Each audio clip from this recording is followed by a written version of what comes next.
ఈరోజు science day సందర్భంగా ఈ మంచి సమావేశాన్ని ఆర్గనైజ్ చేసిన పొలిటికల్ సైన్స్ ప్రీవియస్ విద్యార్థి ప్రతి విద్యార్థి ప్రత్యేకంగా అందరి తరఫున ధన్యవాదాలు తెలియజేస్తున్నాను.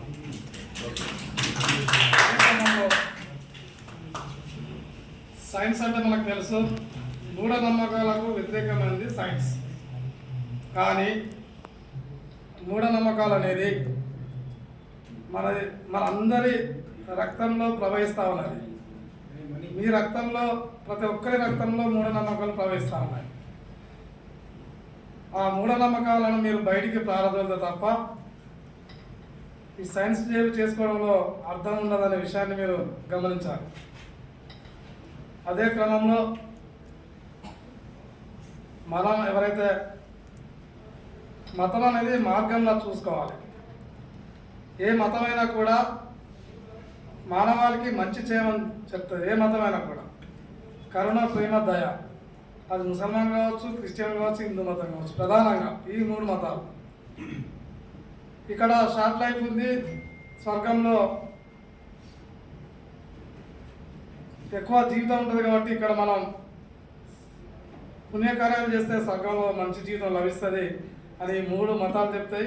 ఈ షార్ట్ జీవితాన్ని మంచి కార్యాలకు చెల్లించాలని చెప్తుంది. కానీ ఆ మతంను నడిపించే పెద్దలు కావచ్చు, ఆ మతంలో ఉన్న వాళ్ళు కావచ్చు, ఆ మతాన్ని మార్గంగా తీసుకోకుండా మతాన్ని మతోన్మాదంగా తీసుకోవడం వల్లనే ఈ మూఢనమ్మకాలు అనేది దేశవ్యాప్తంగా రోజు రోజుకు పెరుగుతున్న విషయాన్ని మనం తెలుసుకోవాలి.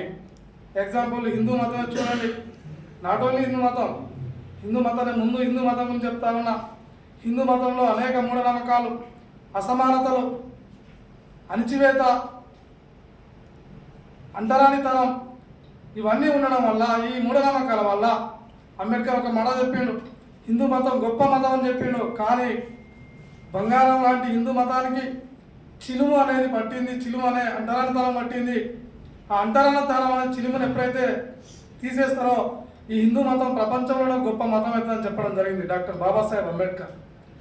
ఆ హిందూ మతంలో ఈ అంటరానితనం వల్ల, అసమానతల వల్ల, కలిసి ఉండే పరిస్థితి లేకపోవడం వల్ల హిందూ మతం వాళ్ళు ఈరోజు క్రిస్టియన్ మతం స్వీకరిస్తూ ఉన్నారు, హిందూ మతం వాళ్ళు ఈరోజు ముస్లిం మతం స్వీకరిస్తూ ఉన్నారు. వీటన్నిటి కారణం అంటరానితనం అనే పిశాచి హిందూ మతంలో ఉంది. కాబట్టే ఆ మతం రోజు రోజుకు ఆ మతం నుండి వేరే మతాలకు పోతున్న విషయాన్ని గమనించాలి. అదే హిందూ వ్యవస్థ మనం చూస్తూ ఉన్నాం, ఊళ్ళల్లో చూస్తూ ఉంటాం. కింది స్థాయిలో చేతబడులని, మంత్రాలని, తంత్రాలని, దేవుడు ఉన్నదని, పునర్జన్మ ఉన్నదని అనేక మూఢనమ్మకాలు చెప్పి మానవుని సైకలాజికల్ మీద దెబ్బతీసి తనలో ఉన్న ఏవైతే వీళ్ళకి సంబంధించిన ఆర్థిక లావాదేవీలు ఉంటాయో వాటిని కాజేయడానికి కొంతమంది ప్రయత్నం చేస్తూ ఉన్నారు. మతంలో ఉన్న అందరు కాదు, కొంతమంది మనం మాట్లాడుతూ ఉంటాం. ఇక్కడ ఒక వస్తారు, ఆ ఊళ్ళలోకి వస్తారు, వచ్చి నేను వాస్తు చెప్తామంటారు. వాస్తు చెప్తామని ఇల్లు చక్కగా లేదని, మా ఊళ్ళో అయితే ఇల్లు చక్కగా లేదని, ఈ మూలకు బాత్రూమ్ బాగలేదని, ఇక్కడ చెట్టు ఉండకూడదని ఇల్లు మొత్తం కూలగొట్టిన సందర్భాలు కూడా మనకు ఉన్నాయి. వాస్తు పేరు మీద మూఢనమ్మకాలు కావచ్చు, లేదా వాళ్ళు వచ్చిన అయ్యగారు ఆ చెప్పే మాటల మీద మూఢనమ్మకాలు కావచ్చు. ఆ మూఢనమ్మకాలతోటి మొత్తము ఈ హిందూ వ్యవస్థ చిన్నాభిన్నం అవుతా ఉన్నది. మనం హిందూ వ్యవస్థను కాపాడాలంటే, హిందూ మతాన్ని ప్రపంచంలో గొప్ప మతంగా తీసుకురావాలంటే హిందూ మతంలో ఉన్న మూఢనమ్మకాలు అదొక్కటే కాదు. మనం చూసుకుంటా ఉన్నాం, మహిళల మీద విపరీతమైన అణచివేత ఉన్నది హిందూ మతంలో. భర్త చనిపోతే ఈరోజు మహిళ శుభకార్యానికి పోయే అవకాశం లేదు, పరిస్థితి లేదు. అంటే అది హిందూ మతం ఉన్న ఒక సాంప్రదాయంగా వాళ్ళు అంటారు. అది మూఢనమ్మకం, సాంప్రదాయం కాదనే విషయాన్ని మనం గమనించాలి. భర్త చనిపోతే ఒక మహిళ పూలు పెట్టుకునే పరిస్థితి లేదు.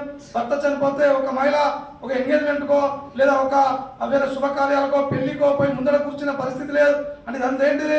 హిందూ మతంలో ఉన్న మూఢనమ్మకాలు మహిళలను అసమానత కింద చూస్తూ ఉన్నాయి. అస్పృశ్యత కులం వాళ్ళను, చిన్న కులాల వాళ్ళను అంటరాని వారిగా చూస్తూ ఉన్నాయి. ఎప్పుడైతే ఆ మూఢనమ్మకాలను తీసివేస్తామో ఆ మంత్రాలు, మాయలు ఇవన్నీ వట్టి అబద్ధాలని మనం భావిస్తామో అప్పుడే ఆ మతం బతికే అవకాశం ఉంటుంది, ప్రపంచంలో గొప్ప మతం ఉండే అవకాశం ఉంటుంది. అదే కాదు, క్రిస్టియన్ మతం చూసుకోండి. క్రిస్టియన్ మతంలో కూడా ఒక ఆయన నన్ను అన్నాడుగా, నువ్వు రా అక్కడ ఒక ఒక పాస్టర్ వచ్చి ప్రార్థన చేస్తే నువ్వు టఫాన్ అని కింద పడిపోతావు అని చెప్పడం జరిగింది. సరే అని పోయినా నేను సరే చూద్దాం మరి పాస్టర్కి ఎంత శక్తి ఉన్నదో చూద్దామని పోయినాక ఆయన పెద్ద ఎత్తున ప్రార్థన చేశాడు. ప్రార్థన చేసి ఓ మీరు అన్నాడు. ఒకసారి కింద పడిపోయాడు.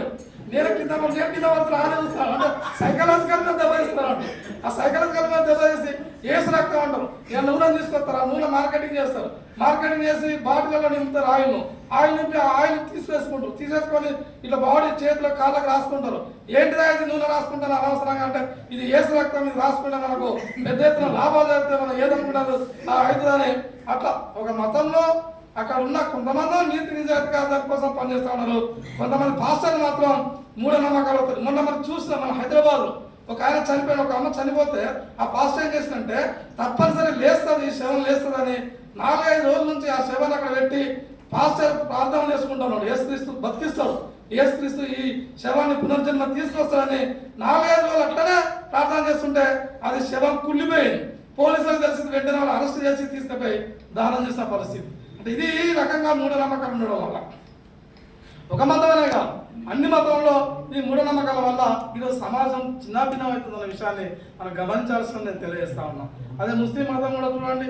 ముస్లిం మతంలో మసీదు పొద్దున్నాక ఆ తర్వాత నిమ్మలికలు పట్టుకుని ఊళ్ళకి వచ్చి ఇగో నీ ఇల్లు కదా చేసి మంత్రాలు చేసి నీ ఇల్లుకు మంత్రాలు చేసారు నీకు అందుకే నౌకలు వస్తుంది. నీ ఇంట్లో మొత్తం అందరికీ ఆశమైంది.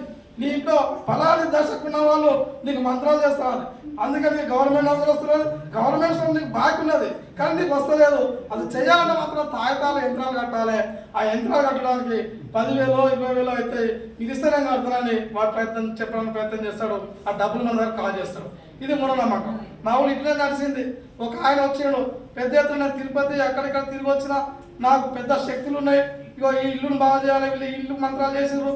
ఆ ఇల్లుకు మంత్రం మా ఇంటి పక్కకి వచ్చి మా ఇంటి పక్క ఇల్లు వాడు నాకు చెప్పడం ఈయన మూఢనమ్మకాలని తిరుగుతాడు. అది నాకు తెలియకుండా మా ఇంట్లో నాకు మా వాళ్ళకు ఇక్కడ మంచి శుభకార్యం జరుగుతుంది, పెళ్లిలు అయితే మంచి సంబంధాలు కుదరాలంటే బాగా చేసుకోవాలని 6,000 రూపాయలు తీసుకున్నాడు. బాగా చేసిండు, బ్రహ్మాండంగా ఉన్నాడు అనుకున్నాడు వాడు. అట్లనే ఊరు మొత్తం తిరుగుతాను. 10 ఇళ్ళు 20 ఇళ్ళు ఇల్లుకి 5,000 10,000 చేస్తాను. నాకు తెలిసింది. ఎవరైనా మార్నింగ్ వాడు వచ్చే టైం తెలుసుకున్నా మార్నింగ్ పోలీసులు మీడియా పిలిపించాలంటే వెంటనే పోలీసులు పట్టించిన మీడియాను మొత్తం కవర్ చేసిన. అంటే మూఢనమ్మకాల పేరు మీద ప్రజల వీక్నెస్ అర్థం చేసుకొని మన మీద సైకలాజికల్ గా దాడి చేస్తానికి ప్రయత్నం చేస్తాను. ఆ మూఢనమ్మకాలను ఎప్పుడైతే మనం పారదలుతామో నా ఊళ్ళో ఎట్లుంటుందంటే మాది సంకినేని మా ఇంటి పేరు. అక్కడ సేమ్ నేను చెప్తాను. ఈ సందర్భం రావడం వల్ల నేను జస్ట్ 2-3 నిమిషాలు క్లోజ్ చేస్తాను. మా ఇంటి పేరు సంకినేని. అక్కడ పెద్ద కులం వాళ్ళు వెలుమాలు ఉంటారు. మంచి వాళ్ళే వాళ్ళు ధరలు వెలుమాలు ఉంటారు. వాళ్ళ ఇంటి పేరు కూడా సంకినేనే ఉండేది. వాళ్ళ ఇంటి పేరు సంకినేనే. ఇక్కడ మేము మాది కులానికి సంబంధించిన వాళ్ళు మా ఇంటి పేరు సంకినేనే. అలా ఇంద్రాబాయ్ పెద్ద కుల కులం మనం మన ఇంటి పేరు సంకినేనే ఉంటుంది. మాదిగా చిన్న కులం వాళ్ళ పేరు ఇంటి పేరు సంకినేనే ఉంటుంది. చాలా వాళ్ళ పిలిపియడం మొత్తం పిలిపించారు. మా తాతల స్థానంలో పిలిపించి ఆ చెరువుగా మీకు అక్కడ 2-3 ఎకరాల పొలం ఇస్తాం కానీ సంకినేన పదం మాత్రం మీరు తీసేయాలి. సంకినేని పదం తీసేయకుండా మా పరువు పోతాం. ఎక్కడ పోయినా మన సంఖ్యలు అంటే మీరా వాళ్ళని అడుగుతారు. మా కుల పరువు పోతాం తీసేయాలని అందరిని పిలిపించి అక్కడ 5 ఎకరాల పొలం ఇస్తారన్న. మా వాళ్ళు అందరూ పక్కకు వచ్చారు. మరి ఏంద్రా 5 ఎకరాల పొలం తీసుకొని సంఖ్యన పొలం తీసుకొని వాళ్ళు పెట్టే వాళ్ళు ఏదో పెడతారు కదా. వాళ్ళ భక్తులలోనో బొందలలోనో ఏదో ఒకటి ఆ పనికిరాని పేరు పెడతారు. ఇంటి పేరు ఆ ఇంటి పేరు పెట్టుకుందామని ప్రయత్నం చేస్తారు. అలా కొంతమంది మనలా కొంత తెలిసిన వాళ్ళు వాళ్ళ చెప్తే మన అని సపరేట్గా లేసొచ్చడం వల్ల సంఖ్యాన పేరు కన్ఫ్యూషన్ అవుతుంది. అక్కడ సంఖ్యని వెలుమలకు నోములు ఉన్నాయి, సంఖ్యని మాధవులకు నోములు ఉన్నాయి. మళ్ళీ మాధవులకు ఎవరికి నోములు ఉన్నాయి అసలే. అరే మనకు నోములు ఉన్నాయి వాళ్ళకి నోములు ఉన్నాయి. చాలా వాళ్ళని పిలిపి వాళ్ళ నోములు నోముకోదు. వాళ్ళు నోముకుంటే మనం నోముకుంటాం, వాళ్ళు నోముకుంటే మన ప్రాబ్లం అవుతుంది అని మీ ఇంట్లో నుంచి అప్పుడు వెళ్ళిపోయి ఉంటాడు.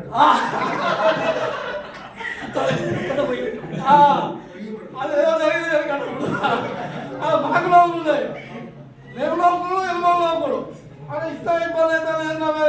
వాళ్ళ నోముకోదు వాళ్ళు మన నోముకుంటే మన సమానత్వం అవుతుందని ఆ మూఢనమ్మకాల వల్ల ఉండి అందరిని పిలిపించి మీరు నోములు తీసేసుకోవాలి. నేను అన్నా నోములు తీసేసుకున్నా. నాకు దేవుడు అని ఇష్టం ఉండదు. నాకు అంటే ఏ దేవుడు నాకు ముస్లిమాన్ దేవుడు నమ్మను, క్రిస్టియన్ దేవుడు అన్నా, హిందూ దేవుడు నమ్మను. నేను లౌకికవాది, నేను నాస్తికుని. నేను ఎక్కడికైనా పోతే ముస్లింలకు బ్రహ్మాండ గొప్ప వాళ్ళు వాళ్ళ కురాన్ మీద మాట్లాడతా. క్రిస్టియన్ వాళ్ళ ప్రతి మినీ క్రిస్టియన్ ఏదో గెస్ట్ స్పీకర్ను అక్కడ ఏరియాలో మినీ క్రిస్టియన్ ఎక్కడ జరిగినప్పుడు నన్ను ఆ చీఫ్ గెస్ట్ తీసుకెళ్ళి మాట్లాడించుకుంటారు. క్రిస్టియన్ గొప్ప వాళ్ళు, ప్రపంచంలో గొప్ప మతాన్ని బ్రహ్మాండం చెప్తాం. హిందువులలో అప్పుడప్పుడు ఆర్ఎస్ఎస్ మీటింగ్ జరిగినప్పుడు నన్ను పిలుస్తారు. పిలిచినప్పుడు అందులో ఉన్న లోపల సరిదిద్దుకొని ప్రపంచంలో గొప్ప మతంగా ఎదుగుతుందని చెప్తాం. సో ఈ రకంగా మనం అన్ని మతాల మార్గం లక్ష్యం అనేది ఒకటే. మూడు మతాల లక్ష్యం ఒకటే ఉన్నది.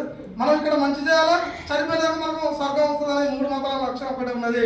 ఆ లక్ష్యాన్ని మార్గాన్ని గౌరవించాలి, కానీ ఆ మతాన్ని మతోన్మాదులుగా మారితే మాత్రం అది ప్రమాదం ఉండే అవకాశం ఉన్నది. ఈ రకంగా ఈ మతాలలో లేడీస్కు మూఢనమ్మకాల వల్ల ప్రాబ్లం జరుగుతూ ఉన్నది. అసమానతలు రోజు రోజు పెరుగుతూ ఉన్నాయి.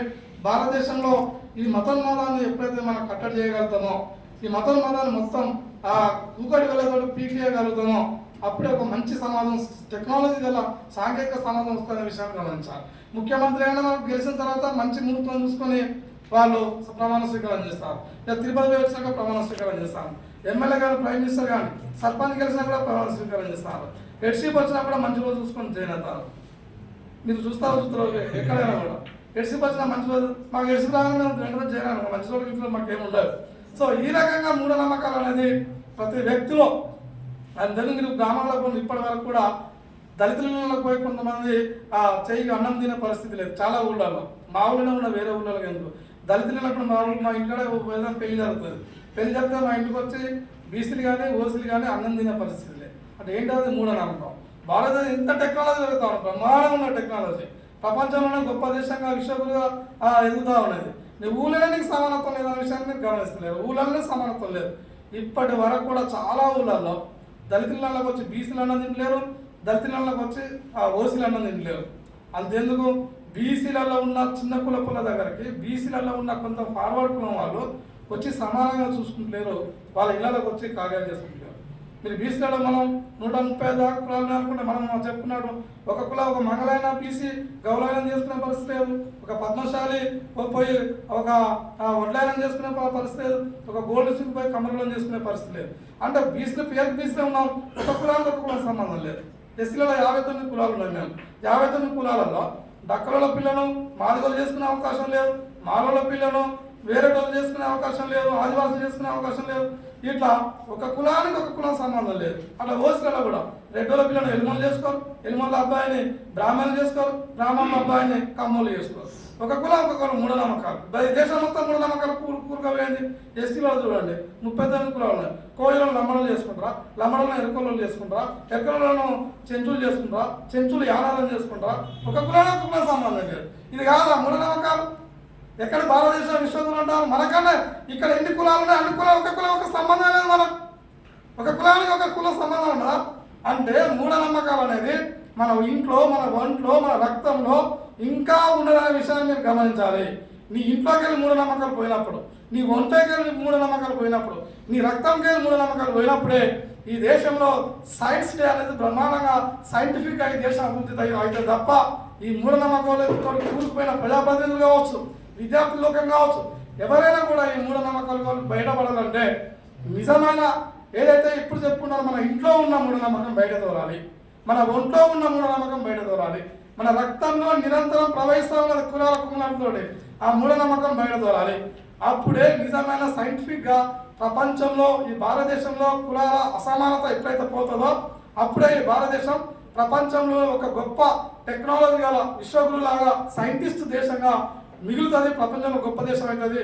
అటువైపే మనం ప్రయాణం చేయాలి, అటువైపే వాటిని నిషేధించడానికే మన ఉద్యమం ప్రారంభించాల్సిందిగా ఈ సందర్భంగా మీ అందరికీ తెలియజేస్తూ ఈ అవకాశం ఇచ్చినందుకు ప్రత్యేకంగా ప్రతిజ్ఞాకి మరియు ఇక్కడ ఉన్న అందరికీ పేరున ఈ ఏవైతే సైన్స్ డే యొక్క నమస్కారాలు తెలియజేస్తూ ముగిస్తా ఉన్నాం.